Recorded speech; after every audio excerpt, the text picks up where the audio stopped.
Everybody, Bryan Alvarez here on Wrestling Observer Live. We are here every day, Monday through Friday, noon Pacific, 3 Eastern, Sundays, 3 Pacific, 6 Eastern, Saturday mornings with Jim Bally, 10 a.m. Pacific, 1 Eastern, and Sundays with Andrew Zarian. And it is Monday here on the show. You know what that means? I barely made it on time. It also means we got a lot to talk about here today. Of course, very, very busy weekend, as always. We had a SmackDown show on Friday night, which was awesome. Awesome SmackDown show. Probably the best SmackDown show of the year, including one of the best WWE debuts we've seen in God only knows how long. Jacob Fatu debuted, and man, he destroyed everybody. And, you know what's funny is, I guess we can talk about later, the main event of SummerSlam is apparently going to be Cody Rhodes and Solo Sikoa. But I watched SmackDown, and I was like, man, it should be Cody versus this guy. This Jacob Fatu versus Cody.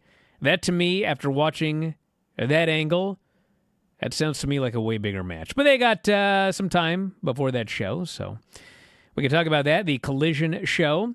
If you want to talk about the Dynamite rating, we can. I feel like that's kind of been done to death, but if you want to, we can. And, of course, we have Raw coming up tonight. Lots of matches scheduled for Raw. And also the Tuesday NXT show. And on top of that, there's so much news. WWE announced a new deal. If you're in Indianapolis, Indiana, and the surrounding areas, you're about to get a lot of WWE action over the next 8 years. Jamie Kellner passed away, ironically, giving the final episode of Who Killed WCW on Wednesday, and I believe that episode is largely going to be about Jamie Kellner and the role that he played in the final days of WCW. We've got two Cold Scorpio arrested and charged with first-degree assault, 1 count of armed criminal action, and plenty more. So we're going to kick it off after the break. Lots to talk about today. Back in a moment. Observer Live.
Back in the show, Bryan Alvarez here, Wrestling Observer Live. Mike Sempervive, also of WrestlingObserver.com. Is Dynamite rating really the biggest story of the week or what? Lasting wants you to talk about it. Yeah, he does? Well, here, I'll talk about it. So listen, I'll be happy to clarify things that I've said. Because you got a controversy here? What's kind of. Because, listen, let me start at the beginning. I don't post any of the videos on YouTube, okay? I don't choose what goes up there. I don't clip them. I don't post them. I don't put the headlines on them. I don't do any of that, okay? Goes for my stuff, too, okay? I don't do any of that. So apparently there's one up that's about how show quality is not tied to the ratings, okay? That's probably the headline. So, heavily disliked video, apparently. Okay. Oh, no. Maybe they could put this one up to, Here's the thing, everybody. They hide those, so that's a little bit of proprietary information you're giving out there. Here's the thing. Very quickly, and I know immediately people will say I'm defending the Dynamite rating, because that's what people do, but I'm going to tell you what actually happened. If you think I'm defending it, then that's fine. I don't care. I'm just telling you what happened, okay? There were a series of things that occurred. Honestly, the biggest thing that happened is Black Panther was the lead-in. Okay? I'm not saying that's the entire reason it died, but that is a gigantic reason that it died. A lot of AEW talent, I guess, that's saying that as well. Well, because... Quietly. Here's the thing. This show has a gigantic lead-in every week. The Big Bang Theory. The Big Bang Theory does between a .13 and a .23 every week as the lead-in. And the moment AEW starts, those people are still watching the show. So every week, and you can look at the quarters. You can call it an excuse if you want, but you can look at the quarters. The first quarter of Dynamite is always sky high. It's always the most watched segment of the show because you have all of the Big Bang Theory viewers tuning in. And then, obviously, you lose some as the show goes on, and it goes like this, and then it kind of goes like this, and it sort of trickles down. Every single week, okay? 0.13 to 0.23. That's the usual lead-in. Black Panther did 97,000 viewers and a 0.04, okay? Horrible. They may as well have had no lead-in whatsoever. It was so low. And so the first quarter, which normally is way up here, was way down here, okay? Now, like I said, that is the main reason that the rating was so low. And when Dave and I were talking about how it was a great show, and then people go, well, it wasn't a great show because the rating was bad, blah, blah, blah, blah, blah.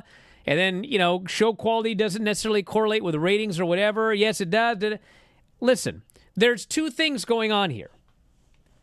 If you book a terrible show week after week after week after week after week after week after week, yeah, you erode your fan base. You run off people. They quit watching the show, and it's going to affect the ratings. That's the main thing. If the show sucks for an extended period of time, then it does poorly in the ratings. My point is, when people go, well, the show did a bad number this week, it must have been a bad show. That's not how it works. People who tell me that, it's like you've never watched wrestling. Do you realize how many god-awful, atrocious WCW shows I watched where that particular atrocious show did a good number? Or how many great AEW, WWE, even WCW shows, great shows, did terrible numbers? Because when you watch a show, you don't know whether it's going to be a good show or not until the show's over. Yeah, obviously you can book a nice lineup, but you still don't know if it's going to be a good show. Listen, what sounds like an awesome match? Okada versus Ultimo Guerrero. Sounds incredible. Well, guess what? It sucked. It was horrible. So, yeah, you can put on paper Ultimo Guerrero versus Okada. It doesn't mean it's going to end up a good show because of that. So, the last 2 weeks of Dynamite, if you look at what is a good show, well, a good show should book storylines. It should build matches. It should further feuds. It should have good matches. The last 2 weeks have been what you want in a good wrestling show. There wasn't a bunch of stupid stuff and boring matches. It's like it was what you want to see in a good show. This one died. So it's like, I don't sit here and say, hey, such and such a show did a bad number, so the show sucked. I've never said that once in my life. Because what a singular show does has no bearing on what the quality of that particular show was. It's a trend over time. Now listen, yeah, they didn't have a gigantic lead-in, but that wasn't the only problem with the show. Because the lead-in has nothing to do with the final quarter of the show doing 480,000 viewers in a .13. That's a terrible number. It's a terrible number for Pac and Claudio. Now, that's an issue unrelated to the lead-in. That is an issue related to long-term booking of AEW. The fact of the matter is, it doesn't appear that anybody cares about the Owen Hart tournament. This is a tournament where the winner is going to get a championship match at Wembley. This is their biggest show of the year. There's going to be over 40,000 people there. The winner of the Owen is going to be in the main event. Pac and Claudio are in not even a big tournament, a small tournament, where theoretically one of them, if they win, could go through the tournament and main event Wembley, and nobody watched the match. So that is a larger issue than the lead-in, obviously. Tournaments are cool. I like tournaments, but you can go through history and tournaments don't draw. And a lot of AEW now is, we have an Owen Hart tournament. We have qualifying matches for a ladder match. We have a women's Owen Hart tournament. We have like 3 different tournament style, whether it's a tournament or qualifying matches. We basically got 3 tournaments going on at the same time. So, yeah, obviously there have been a lot of issues I've talked about ad nauseum to the point where people are sick of it and they wish I would stop saying these things about AEW. But yeah, all of those things tie into the very, very low number. And if you want to say, hey, you know what? Overrun whatever, what you need to look at is this number that they did on Wednesday. That's what AEW does without the Big Bang Theory. If you want to talk about something concerning, that's something to talk about. If they aired a movie every week before Dynamite, you would probably see these numbers consistently. But they don't. It's the Big Bang Theory. Very, very popular show. Does a great 18 to 49. And so that boosts AEW every single week. As far as I know, Big Bang Theory is back on Wednesday, and so my feeling is show's going to be back to normal. And I will say that people are going to probably disregard that really low number, but you shouldn't, because there's a lot that goes into that very low number. That's your base right now for Dynamite. And that base should be much, much higher. So that's the story. Any other questions, I'll be happy to answer. But none of this is black and white. None of this is, one bad rating means one bad show. You can have a great show with a bad rating. You can have a bad show with a great rating. It happens all the time. I don't know why all of a sudden this is like, that's just not the case. If the show did a bad rating, it must have been a terrible show. So there's 300 to 350,000 people who regularly watch the lead-in, who stick around for an hour or so. Not an hour. But at least like the first 15 minutes, sometimes 20 minutes. But actually, no, Brian, about an hour or so, because last year they were doing in the 800s. They were between 800 and 850, even into this year before the playoffs. Even for anything anybody said. But I think that's because they've lost a lot of AEW viewers, is why they have. That's the biggest troubling part is it's hard once you go ice cold, which they are, with their fans, to heat back up again. And also, whether people want to hear this or not, Forbidden Door is also not a draw, not this year when it's at its absolute coldest it's been. Get more from Mike after the break. Observer Live.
Or should I do this news? Let's do the news. All right, Jamie Kellner passed away, 77 years old. He helped launch the Fox and WB networks. He is credited for, I guess, helping create The Simpsons, Married with Children, Cops, In Living Color, 21 Jump Street, Dawson's Creek, Buffy the Vampire Slayer, Gilmore Girls, Seventh Heaven, and Felicity. Yeah. And he was the guy that was brought in to Turner, became the head of Turner Broadcasting in 2001. And literally his very first move was to cancel wrestling on TBS and TNT. And Eric Bischoff and Fusion, which was his company that he created, were going to buy World Championship Wrestling. They'd already announced the deal was done, even though it wasn't done. And Jamie Kellner canceled the programming, and Eric Bischoff had 1 week to try to get television, and he could not. And thus they dropped out, and WWE bought everything for $2.5 million, and the rest is history. Now, there have been all sorts of discussions about whether there was a conspiracy here, because the announcement that Eric Bischoff was going to purchase World Championship Wrestling, that announcement was in January, okay? And Stuart Snyder of WWE told a number of people there is no way Eric Bischoff is getting that company, even though he'd announced that he had it. And Jamie Kellner didn't even work for Turner when Stuart Snyder said this. He didn't go to work until March. So it's possible that Stewart just thought, there's no way this guy's going to get it. And that's the gist of it. Other people think that he knew something that nobody else knew, and that somehow, he knew that WWE was going to get it in a fire sale for practically nothing. So Jamie Kellner did not like wrestling at all, but he did claim,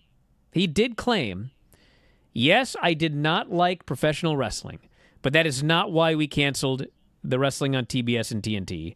It was strictly a monetary deal, which in fact is what everybody has said. Well, I shouldn't say everybody. That's what the people who know what happened have said for the last 25 years, while everybody else claims, well, it was strictly, everything was going along great, and then this merger happened, and we were gone.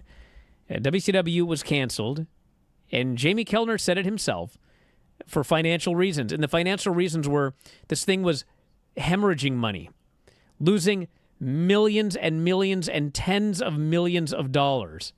Where just a few years earlier, they were, they grossed $125 million in, I believe, 1997. And they managed to go from grossing that to losing $62 million in a single year. And at that point, why are you keeping this thing? It's losing all this money. What's the point? Ted Turner's out of power. It was done. It was finished. And it was sold off in a ridiculously cheap price. In fact, I've said it before, and I've actually done the math. If I received the full price of every copy of Death of WCW that was ever sold, I pretty much could have bought WCW. That's how little it was sold for. And on top of that, they sold it for nothing. And they still, after selling it, after Turner sold it, they still had to pay all of these contracts to everybody with guaranteed deals. So it's like they lost, I can't say it here on the air, but they lost their butt on this deal. And that was the end of World Championship Wrestling. It's funny, I was thinking about it too. Eric Bischoff, their idea was, well, without TV, this thing is, we can't make any money off of it. There's no TV. And that's why they gave up. And you can't really see the future. But when you think about how much money WWE made off that $2.5 million. And then I think it was like another $1 million for the tape library. I mean, they've surely made more than $125 million. It was the most at WCW. Like, the first pay-per-view they did, the Invasion pay-per-view, which was just, well, by the time it came around, it wasn't. But what it was supposed to be was like WWF versus WCW. But everything got all screwed up, and that story's all in Death of WCW. But anyway, the point is, that thing did 800,000 buys. 800,000 buys. And then, when you think about the tape library and how they've monetized that over the years, I mean, quite frankly, if Bischoff would have spent $2.5 million, more than made his $2.5 million back. But he didn't, and that was the end of that. He would have at some point had to buy those contracts out, though. What was his price going to be? What was Fusing going to buy it for? Because he would have needed all those contracts that Time Warner actually, had the ink on, which is why those guys didn't go over to WWE for so long. Some did. Booker T, DDP. There were a handful of guys that did, but plenty of them didn't. And it's going to be really interesting. Jamie Kellner was an enemy and a horrible person to wrestling fans for a long time because they didn't know any better. He was blamed with pulling the plug on everything when in reality, he just walked into a position and, hey, here's this huge losing venture. We're about to sell it off anyway, all that sort of stuff. And yeah, I guess he was the one to actually flip off the light before they closed the door and condemned the house. But the reality of the situation is, as you've seen, if you've seen any of these shows, everybody is responsible for it. And I'm going to be really interested to see in this last one what story is told. Now, I do know that before the series started, they made a big deal out of the fact that somebody was backstage, and I forget who it was. They documentary style filmed the whole day. And we've seen little bumps and clicks of that about what have you heard and walking up the Sting backstage and all that sort of stuff. So it'll be interesting to see how much of that plays a part in this final episode as well. Charles Skaggs, better known to wrestling fans as Cold Scorpio, has been arrested. According to TMZ, he's been charged with first-degree assault, 1 count of armed criminal action. He is out on bond, due back in court next month. Charges stem from an incident that took place in the early hours of June 15th at Love's Travel Stop in Kansas City. Scorpio was working as a security guard in the store.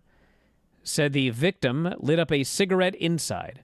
The victim claims he put the cigarette out before entering the store, but it may not have been fully extinguished. I don't want to try this case, but you put the cigarette out and then went into the store with an unlit cigarette? You just want it in your mouth? I don't know. That seems odd. Oh, man. Let me tell you something. Working in liquor stores, there was a guy that we used to call Keith Richards who came in, and I think heroin was one of the things that he would be on sometimes. But he came in, and he kind of just had this rough look on his face, and he came in, and he would very slowly outside and roll the cigarette and knock the cherry off because God knows you got to get every last little bit of that when you're in dire straits. And he takes it and he puts it behind his ear. And right where the front door was across from the counter, that's where all the 40s and the singles were and all that sort of stuff. And he goes in there, and we're looking at him, and he's real slow, going down trying to get his stuff. And it's like, is his head on fire? And it's just, there it is, and there's smoke actually coming up. And it's like, hey, buddy, as he turns around and he slowly works his way to the counter, and we're all just kind of staring at him. It's like, your head's on fire. Oh. I guess some dudes just really need their smokes. They do. All right, well, maybe he did do that then. Well, anyway, Scorpio is said to have confronted the man. Argument ensued. Confrontation continued outside the store, where Scorpio alleges the man tried to grapple with him. Scorpio told police he pulled out a pocket knife, stabbed the man in self-defense several times. And police then hit a 450. Say when they arrived, the man was lying on the ground, bleeding from several areas: abdomen, buttocks, legs, chest, and head. Police were able to speak with him later in the day. The victim claims Scorpio, of course, was the aggressor, but details regarding his current situation or condition have not been disclosed. That's old school. Presumably, we've got some security camera footage of this, I would hope. At the Loves. WWE also announced a groundbreaking deal, bring 3 major... Actually, it says 3 major shows here, but it's not 3 major shows. Oh, it'll be more than that. So, 2025 Royal Rumble, Lucas Oil Stadium, February 1st. SummerSlam will host a future, both SummerSlam and WrestleMania. This is within the next 8 years. And they have announced that both SummerSlam. So it appears, by the way, SummerSlam 2025 is going to be. Actually, it might be. Is it this year 2 hours as well? Whenever the first 2 days? They're doing a 2-day SummerSlam. Okay, Yes, maybe this year, maybe next year. This year. Is it this year? Okay. Well, anyway, it's pretty clear this is just a new thing now because they've announced that the Indianapolis SummerSlam will also be a 2-day event. So it looks like going forward, both SummerSlam and WrestleMania will be 2-day events every year. No, just this year. Next year. So Cleveland this year is just 1 day. Okay, so next year and from that point forward, it looks like they're going to be 2-day events. As long as it's successful, which they're going to go out of their way. Hey, you know to what, make sure dude? that it is. I didn't want 2-day WrestleManias. I was violently against the idea. I admitted at the time it was purely for selfish reasons. I didn't need 2 days of WrestleMania. But it has been an enormous success financially for WWE every year. They make miles more money by doing 2-day events. Everybody that goes just buys the 2 days worth of shows. Give shine to NXT on those weekends. So I think that this is it's going to be a big thing. SummerSlam and WrestleMania, 2-day events from here on out. More after the break. Observer Live.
Back in the show, Bryan Alvarez here, Wrestling Observer Live. Mike Sempervive, also of WrestlingObserver.com. Mm-hmm. Yeah, People, Did I stutter? Anybody apologize to you? I've never been apologized to in my life. No, well, see, people jumped on you about how AEW books sometimes and the fact that they kind of do it by the seat of their pants, and you would went on a couple long rants about that, and I'm sure drove people nuts who disagreed with you, but you got another one to put in your pocket there when it comes to Ultimo Guerrero, because you brought it up at the beginning, but he and Okada, on paper, I don't care where they're at in their careers, you would have figured it was going to be really good. And it probably is the worst match between two big names of 2024. Let's see who actually goes lower than this one. And it wasn't their fault, because Ultimo Guerrero lost his mask 10 years ago. And this is the weirdest story. Why, if you're going to ask him to come to this country and you have this plan and you're going to make this video leading into this match and you have this idea, why did you not have it in enough time? Did you come up with this Wednesday night and he flew in on Thursday to go to Allentown? What exactly happened here where Ultimo Guerrero, you told him, a man who's still got a few masks at home, not to bring one? Well, I don't think... Here's the story, everybody, in case you haven't heard. I've told it multiple times on 2 shows this weekend for subscribers. Do it again, though. This is like the ratings things. Just this is such a silly story. Before I get into it, I want to make a quick mention, though, however, that Triple H was on Pat McAfee's show on Monday, and he did reveal that nobody was murdered, he said. Oh, good. Chad Gable was not shot in the head. He has not been murdered. He will be back on the show tonight. I hope Pat McAfee watches his back tonight. It might be bad things for him, the way they keep interfering with his show. Yes, and the other thing he noted was one of the things with Netflix. He said everybody's got a different question. How are commercials going to work? How are breaks going to work? What's the length of time? What are the restrictions? What are not restrictions? He actually answered virtually none of those questions. And my number one question is, how long is this show? And please tell me there are commercials. I cannot watch 3 straight hours of Raw. There will not be 3 straight hours of Raw. You stop being silly. You do it the same way that they do with Amazon Prime with the football games. You do it the same way that you do now. Hope so. You insert commercials in, period. I hope That's so. it. But the point is, how are you going to lose advertising revenue? I know it's Netflix, but come on. He did say that one of the big changes, and I mentioned this actually a long time ago.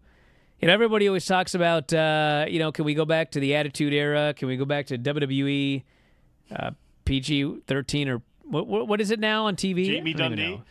No, it's not PG-13. It's like TVMA? Not NC-17. Anyway, whatever it is. It was PG-13, wasn't it? TV-14. TV-14. There we go. Yeah. So, they had discussed the idea of TV-14, and everybody got really excited that they were going to go back to the Attitude Era and God only knows what. But I was told the main reason that they wanted to get Raw and SmackDown to TV-14 was because the fans are always chanting all sorts of things that can't air on television. And so you'll be watching a promo or you'll be watching a match and something crazy will happen. And all of a sudden they have to completely turn the sound off for 15 seconds while the crowd finishes chanting. And, with Rock promos, it's one of the reasons that Rock was doing all of those promos on his Instagram and Twitter or whatever, it's because that was the stuff that he couldn't say on television. And you can't have Rock go out there and just the entire thing is silent. They bleeped stuff here and there or whatever. But point is, they ain't going to do that. It looks like there will be no language restrictions up to a certain point, I'm sure, on Netflix. And then I guess, whatever else they're going to do is whatever else they're going to do. But fewer restrictions in terms of what has to be bleeped off broadcast television. And in my opinion, then you're even more careful about it because you want it to mean something, because everybody's going to be thinking you can drop one at any time. And you see it in AEW now with the use of, God knows I can't say it on this show or I'll get suspended again, but to say BITC, to do all of that And they do it to death on AEW to the point where they were told they had to pull back as well, too. But when you go and you waste these words instead of when you should really be using them, which is some intense, situation that happens, some drama that happens, that's when those words go the furthest. That's when, it's how you talk. It's how you put together your promo about where these words should go, the inflection about them, and the times to use them. Just because you can do something doesn't mean that you should. So on Collision, they booked Ultimo Guerrero versus Kazuchika Okada. There were a lot of good intentions on this. Yeah, I mean, I saw that and I was like, holy smokes, what a match we're going to get. And so they call Ultimo Guerrero, come to the show or whatever.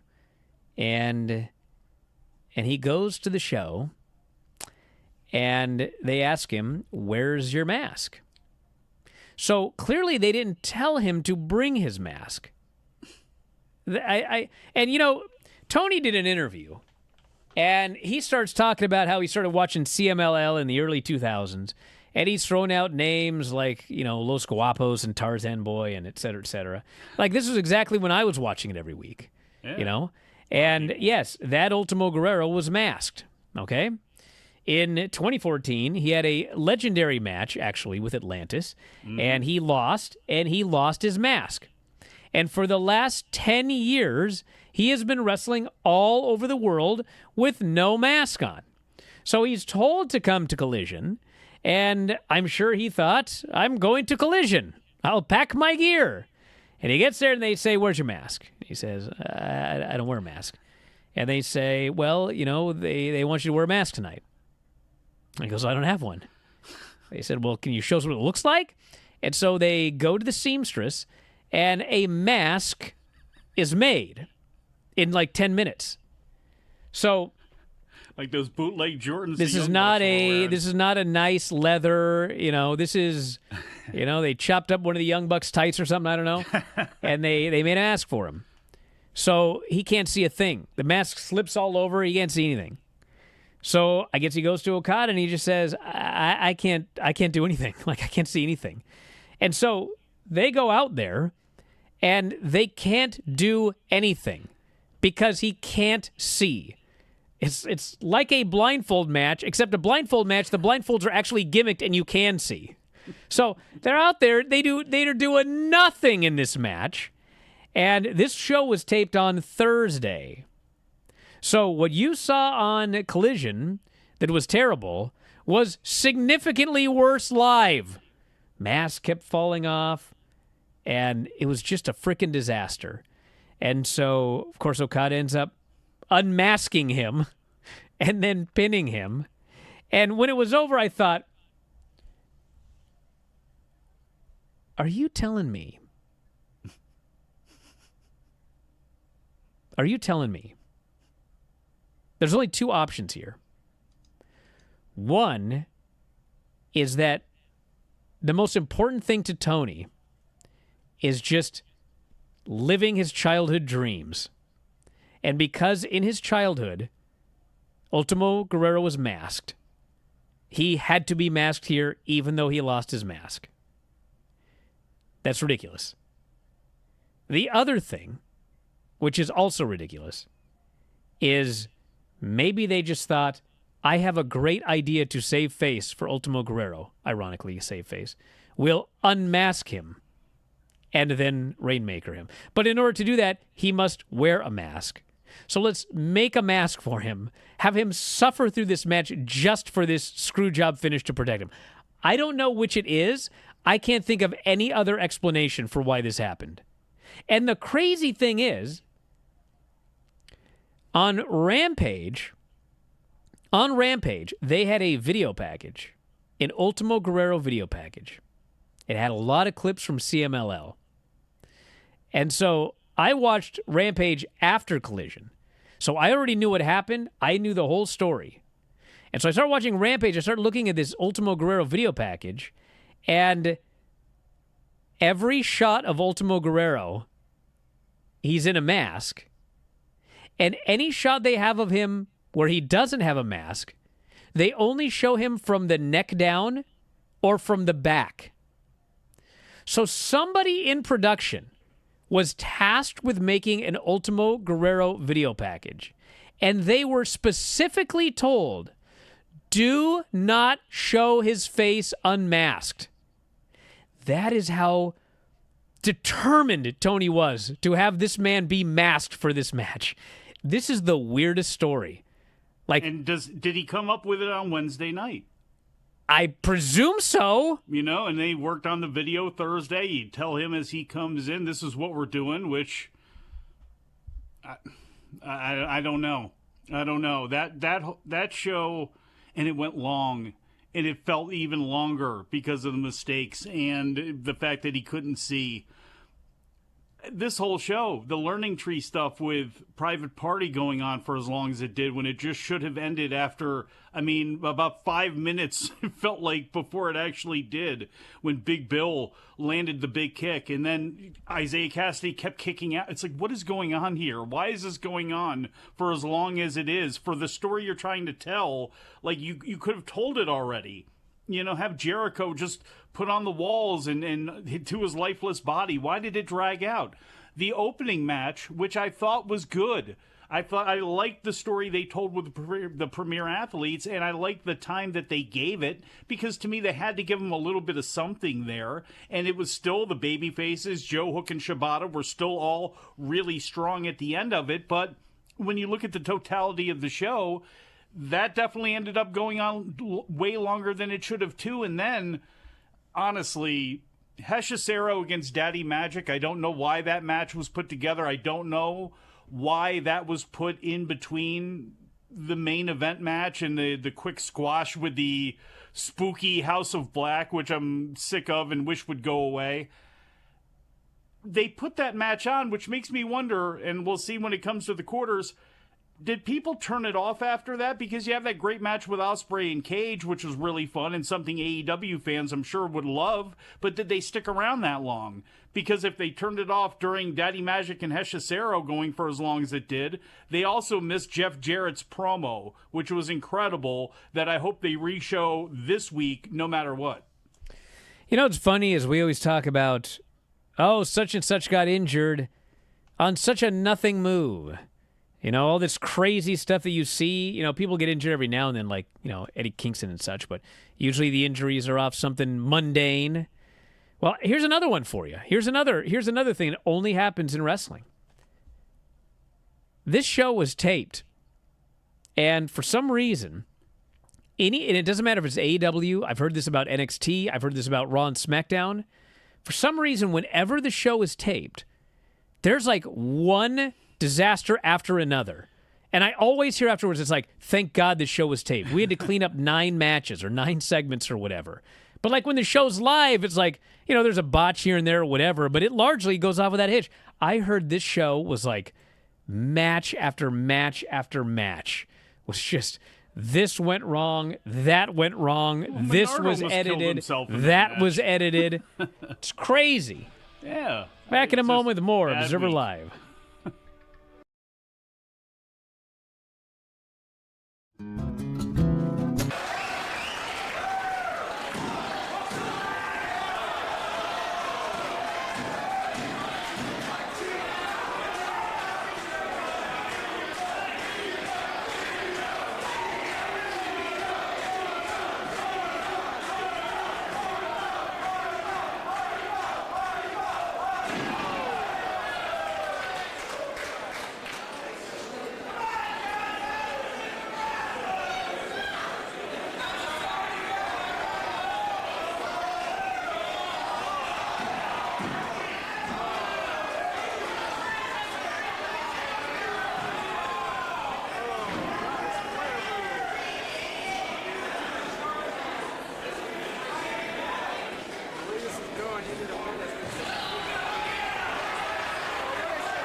we had the question on the chat. Is there a filthy 4 daily today at 2 Pacific, 5 Eastern? Well, is there? The answer is yes. Yay. And not only is it filthy 4 daily, it is, by popular demand, another episode of Figure 4 daily with Bryan Alvarez, Filthy Tom Lawler, and Lance Storm. We need a better gimmick name for this. Teaming up again to review WWE SmackDown from Friday night. An awesome show. And yes, tying into Who Killed WCW, the death of Jamie Kellner, we will be reviewing Ready to Rumble. Oh my God, film 4 daily. Watch it again. Watch it again. I'm sorry. I mean, do I really need to spoil it, everybody? I will say this. Tom on Twitter lamented his fate with 15 minutes left, and that's exactly how much time I have left to finish this movie. So I'm going to go watch it after this show right here, and we will give our Ready to Rumble review. 2 Pacific, 5 Eastern, video.f4wonline.com. It will be up for subscribers at WrestlingObserver.com afterwards. Don't miss it. Don't miss it. Friendly 4 daily. We will not be friendly when the show's over. This was Tom's idea. I know that. And he's tried to find a way to shift the blame to me. Can't believe Lance went along with any of this. Well, that's it, everybody. Do you know? I'll talk about it on the show. We're out of here. Thanks for listening. We'll talk to you again after a while.